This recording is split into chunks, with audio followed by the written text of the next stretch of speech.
I used to hate being told what to do. Turns out it's an ADHD thing. I'm not saying I have ADHD, but at least I know there are others who feel the same way. If you tell me to do something, I'm probably going to do the opposite. And I wonder how many artists are artists for a similar reason. You want to explore on your own terms, to go where your interest takes you, to not be constrained. I read a book called Monoculture, which talks about how the business ideas of efficiency and value for money are encroaching into areas we might think they shouldn't. Education as a goal oriented examination machine, training people to be workers, not rounded and capable thinkers, for example. And the one I remember most vividly, because I spent most of my childhood and adolescence in libraries, is the idea of, rather than libraries being places of discovery, having them be places of popularity. If no one's taken this book out, let's replace it with something more popular. It's the large print knitting pattern strategy. Not that there's anything wrong with large print or knitting, except if it makes the library a desert when it comes to ideas.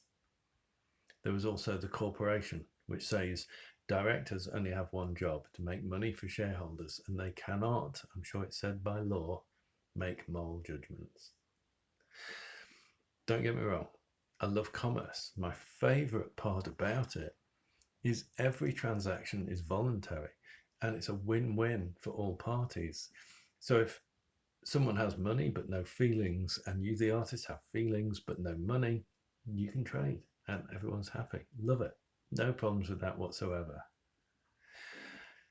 I even like, for instance, the idea that maybe I'll get an illness that requires a super expensive treatment, and the NHS says I can't have it because it'd rather spend that huge wad on saving 100 other people who can be cured with more affordable treatments.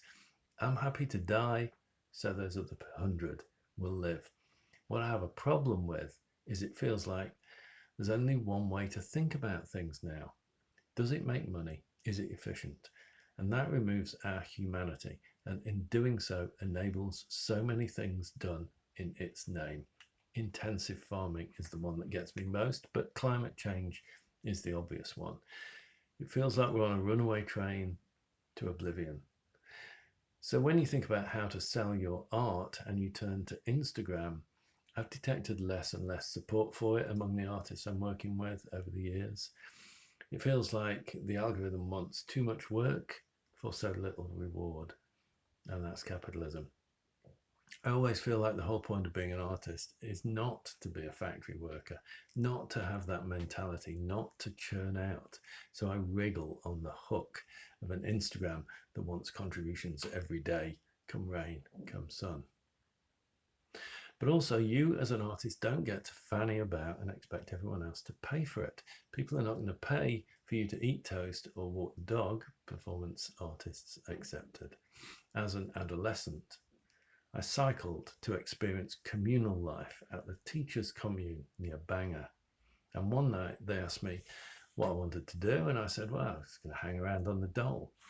And they took me apart, left me a sweat dripping, shaking wreck.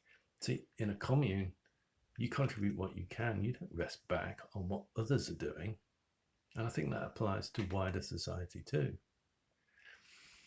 We drive on roads, we use electricity, we shelter in buildings and eat food that others have laboured to produce.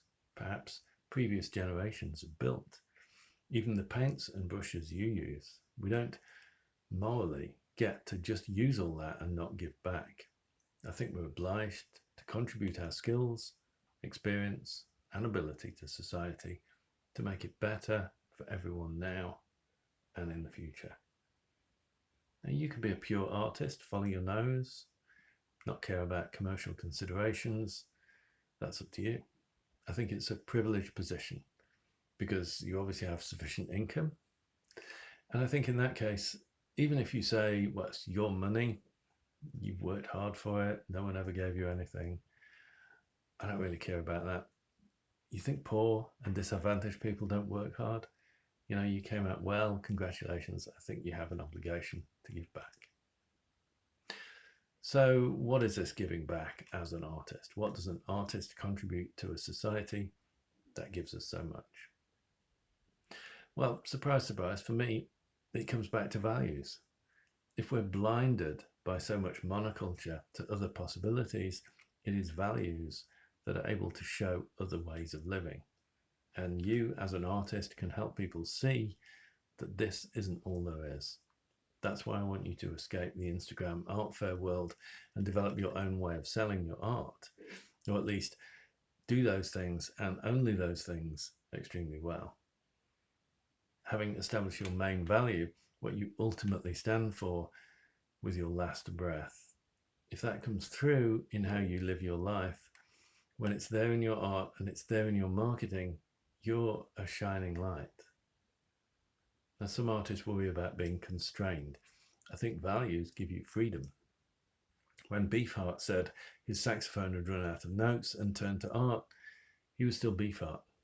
He still stood for individuality and creativity.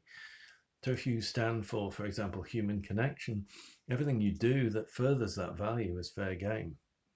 If you start to murder people, that would be a change of heart and you'd expect your fans to walk. But so long as you're living by the value you say is your key value, everything you do is good.